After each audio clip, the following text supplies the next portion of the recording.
சின்னஞ்சிறு வயதில் என்னை குறித்து விட்டார், தூரம் போயினும் கண்டு கொண்டார்.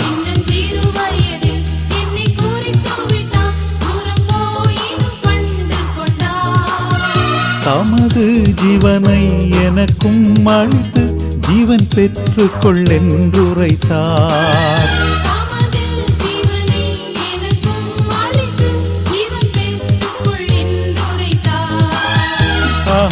ஆனந்தமே பரமானந்தமே, இது மாபெரும் பாக்கியமே.